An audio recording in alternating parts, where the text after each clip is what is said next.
कोकणातील अवाक करणारा आणि सूर्यमंदिराच्या धार्मिक आणि ऐतिहासिक महत्त्वावर प्रकाश टाकणारा हा एक समुद्रकिनारा। आणि या समुद्रकिनाऱ्याला देवगडी का म्हणतात हे तुम्हाला माहिती आहे का? जगप्रसिद्ध देवगडी बीच तुम्हाला दाखवतो, चला। कोकण म्हणजे निसर्गाला पडलेले एक सुंदर स्वप्न। पश्चिमेस अथांग समुद्र व पूर्वेस अभेद्य सह्याद्री।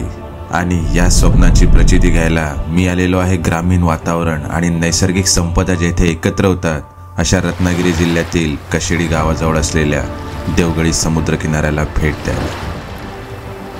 देवगडी बीच हा मूळ जमिनीपासून अदमासे 40 मीटर खोल असून येथे पोहोचण्यासाठी एक छोटा कडा उतरून खाली जावे लागते। समुद्राच्या वरच्या बाजूस टेबल पॉइंटवरून निळाशार समुद्राचे भुरळ पाळणारे विहंगम दृश्य बघता आपल्याला नीरव शांततेची अनुभूती होते। आणि या समुद्रकिनाऱ्याचे नाव देवगडी पडण्याचे कारण म्हणजे त्याच्या मागील बाजूस जे तुटलेले कडे आहेत त्याच्या मध्यभागी एक प्रशस्त गड आहे। गुजरातमधील सौराष्ट्रात प्रभास पट्टण येथे खिल्जीच्या आगाऊ हल्ल्याची बातमी मिळाल्यानंतर पुजाऱ्याने गुप्तपणे दक्षिणेकडे जाणाऱ्या व्यापाऱ्याच्या गलबतावर सूर्यमूर्ती चढवली, पण व्यापाऱ्याचे गलबत कशेडी गावाच्या समुद्रकिनाऱ्यापाशीच अडकले। कदाचित देवाची येथेच राहण्याची इच्छा आहे म्हणून त्याने ती मूर्ती गुहेत आणून ठेवली।